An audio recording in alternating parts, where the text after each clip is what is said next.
Vidofnir!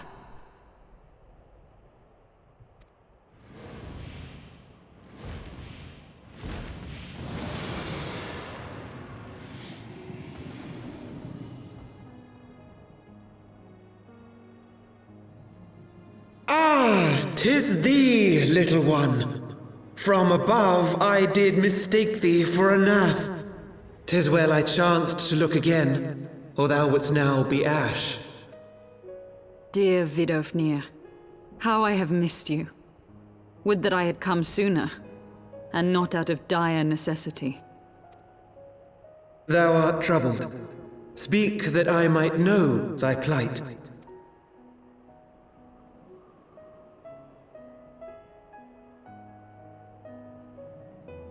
Thou wouldst have father admonish his brood brother. I would end this war without further bloodshed. How am I to believe thee, little one, when thine own companion beareth Nidhogg's stolen eye?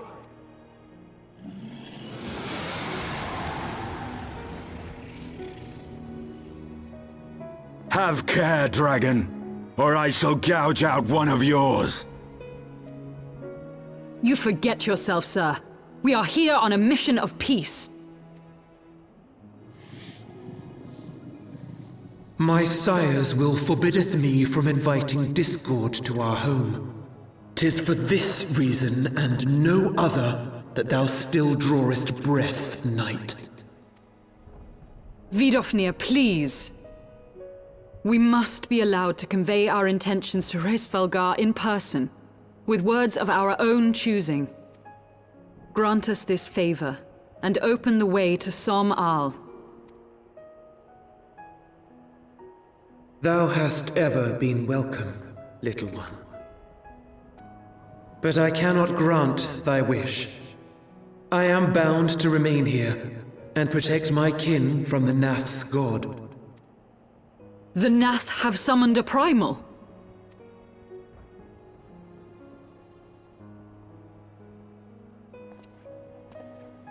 Pray excuse my forwardness, but if we were to eliminate the threat to your territory, would you consent to Lady Izel's request?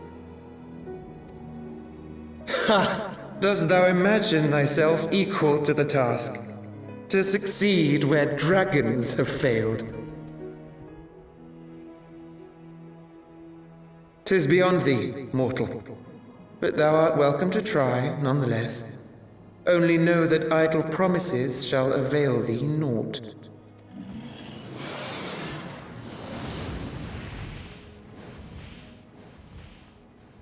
It would seem we have no choice but to make good on Alphino's offer. Why must our every bid for peace breed yet more war?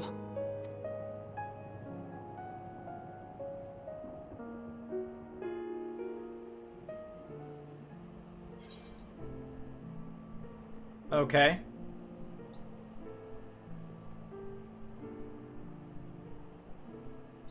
We'll try that.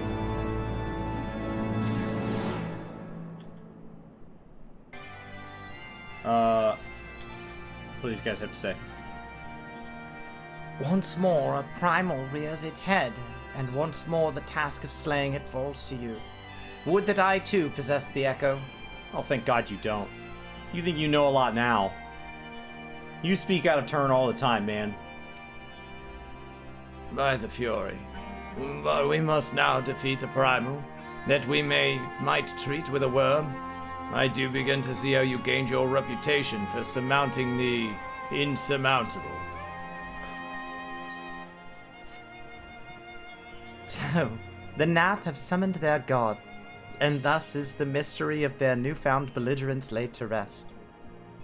Are you not glad, Lady Iceheart? I thought you would applaud them for summoning a primal to further their own ends. After all, you did. I did not reach out to Saint Shiva to further mine own ends. I desired her strength only to forge a new peace between man and dragon. But what a fool I am to speak of peace to you, a bloodthirsty savage who murders without thought or compunction. Enough! Enough, I say. If the Nath have truly brought forth their deity from the ether, we must face it together or watch our hopes fall apart. All now rests upon the Primal's defeat. But ere we think of confronting it, we must first study its origins. What is the nature of this god? What is the manner of faith it sustains its existence? My apologies, you are right, of course. Let us return to Tailfeather and consult with Marchand. He knows more of the Nath and their culture than most.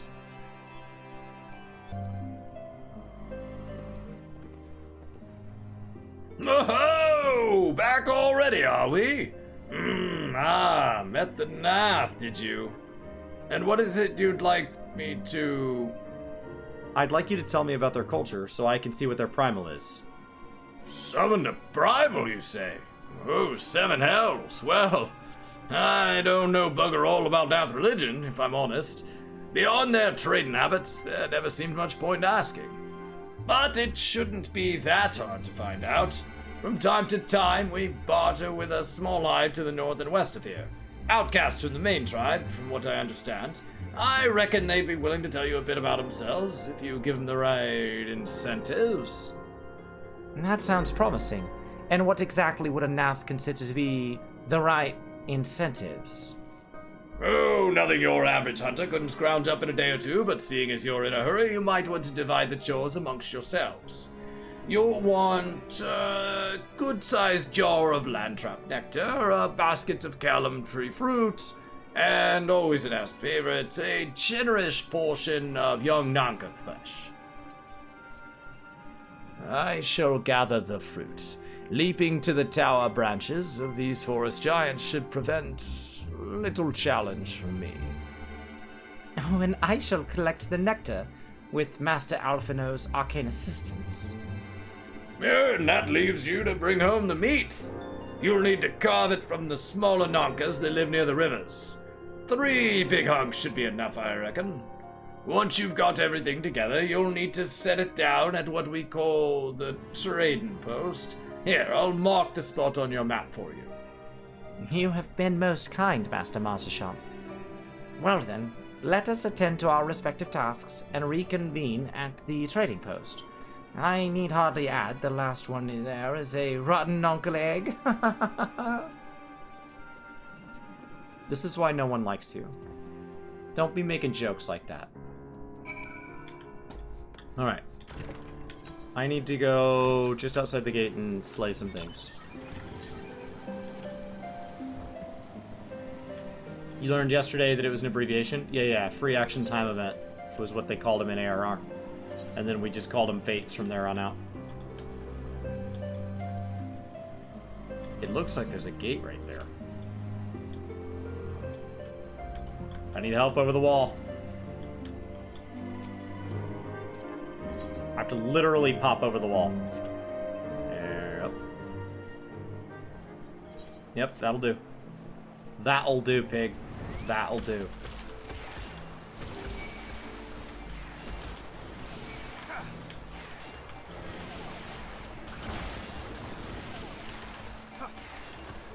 Okay.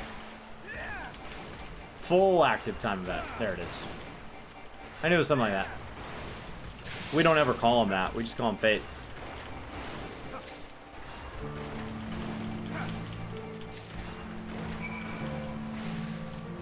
Okay. I obtained them all. So then... now I just head north. It's really not far at all.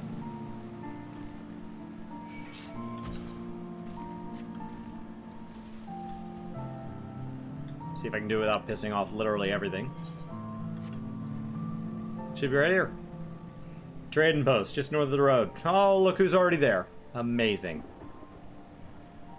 So fast. Master Alphino possesses a rare talent for the arcane arts. Should he continue to apply himself to their study, he will become a formidable mage in some time. When I set out to master the Dragoon's Jump, 'twas not to strike fear into the hearts of high-hanging fruit. You seem thrilled, buddy. I was able to gather a goodly amount of nectar from the land traps, though I would not have known how to harvest it without your sales help. Do you have the Nonka meat? Yeah, this tin of meat came out of an underdeveloped Ninki Nonka. I slayed them all, and I harvested only the most innocent. Splendid. I shall put this with Estinian's fruit and assemble a suitably generous-looking hamper for the north. Great. That's like exactly what I wanted. What do I have equipped? Awesome. We're getting upgrades now. Heyo.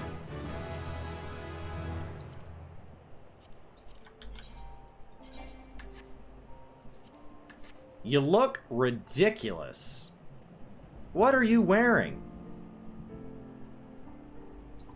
It's like Elvis the Adventurer. Alright.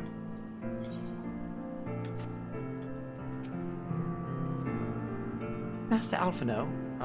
Oh, no. You already did it. You already did it. Just give me my quest credit and move on. Alright. Oh, rings. Rings, you say? I do have some junk rings. Is there a chance you could give me bracelets? For some reason, I just never received healing bracelets, I guess.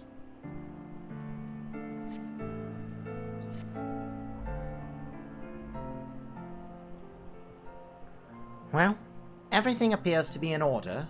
Assuming that no one has any objections to my choice of presentation, I shall place our offerings at the trading post as instructed. Were I of the Nath, I think I would be suitably impressed.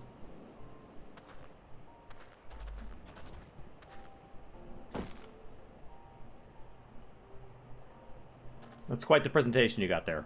A sack. Well, how long must we wait? Should we have sounded a signal or some such? I don't know, you put out the beautiful sack. Isn't the sack enough? Calm yourself, Master Alphino. Our offering has not gone unnoticed.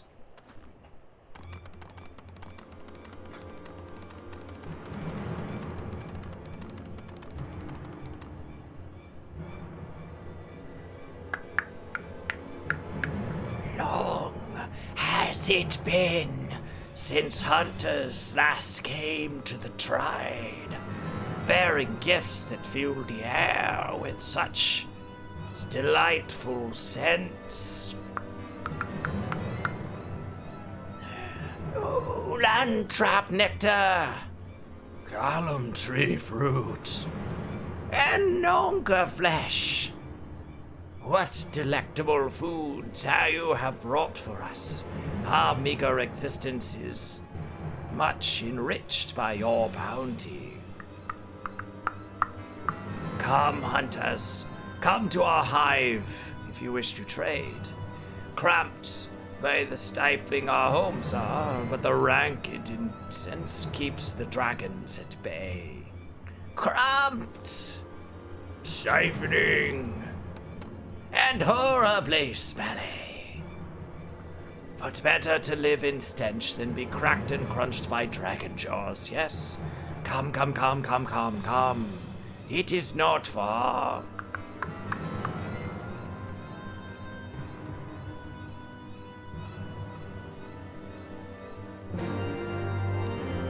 The fact that they eat flesh makes it seem way scarier that we're going there. And that they feel cramped and possibly hungry. Why would they not eat us if they don't like what we have to say?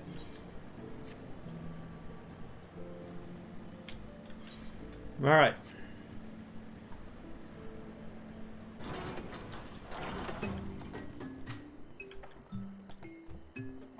You guys not coming?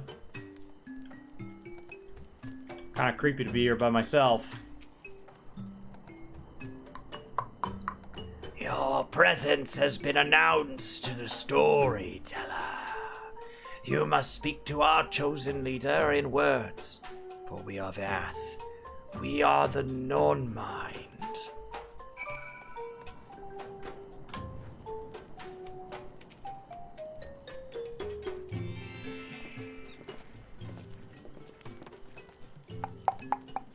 Welcome to our hive, hunters.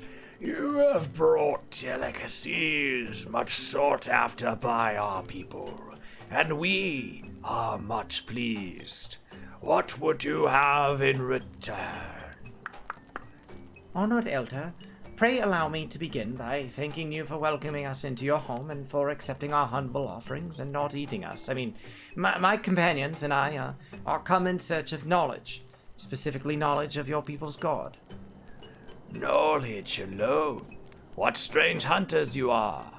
But if it is words you desire, then words you shall have.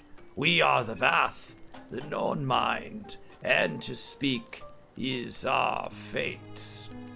You will hear of the tale of the Nath's god, who the god of the One Mind summoned into our midst. The One Mind? These are the Nath who reside in the main colony? Yes, they are one, connected. But let us begin the story at its beginning. Some moons ago, a single dragon flew in from the east, bleeding and weak. It fell from the sky and into the hive where it was swarmed by my brethren, and with spear and spell and musket, the dragon was slain. 'Twas likely one that had fled battle with my kinsmen. I should commend you for finishing the job. Dragons are fierce and terrible adversaries. The One Mind would always cower when their winged shadows passed over the ground. But no longer. They had learned that a battle-weary Dravanian was easy prey. And thus did the Overmind decide to heed the words of the black-robed men. The One Mind would call forth our god and unleash these blades upon the dragons. Dravanians would come and become Nathlands, and even larger would grow our domain. But our god ever hungers. The price he demands in crystals far exceeds the reward for this war. We of the Vat despise and revile his insatiable existence.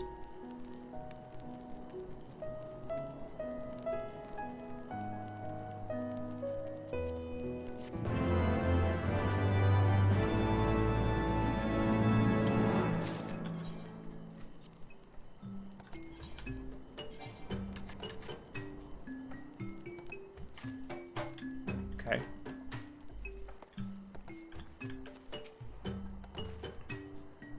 The Beast tribes have ever summoned their gods out of necessity. That the Nath should do so out of mere covetousness sets a worrying precedent. Even a wounded dragon is a dangerous opponent. These Ant-Men did well to overpower one.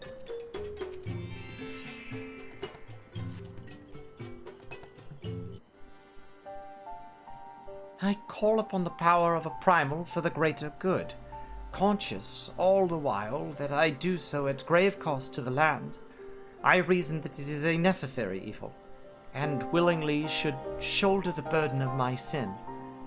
In suggesting that such crimes can be justified, you may argue that I presume too much, but you must surely see that I am aware of the magnitude of my transgressions. Not so the Nath.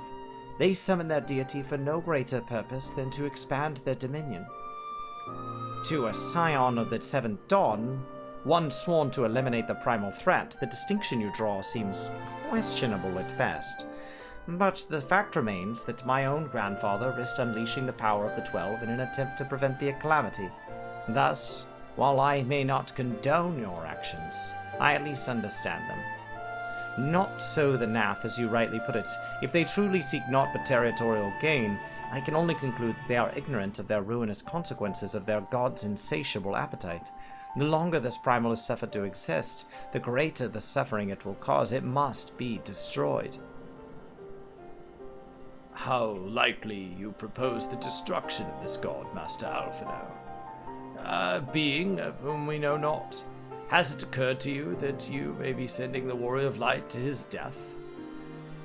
No, You have the right of it, Estinian.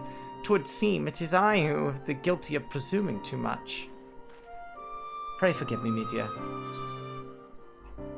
I'm not scared. It's fine.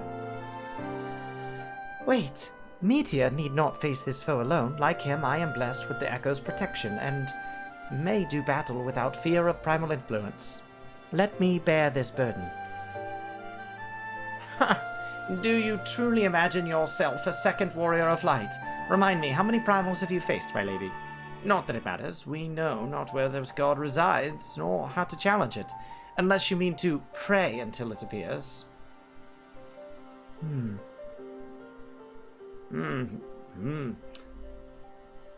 Estinian makes a valid point. Let us speak with the Vath and learn how to best secure an audience with their deity.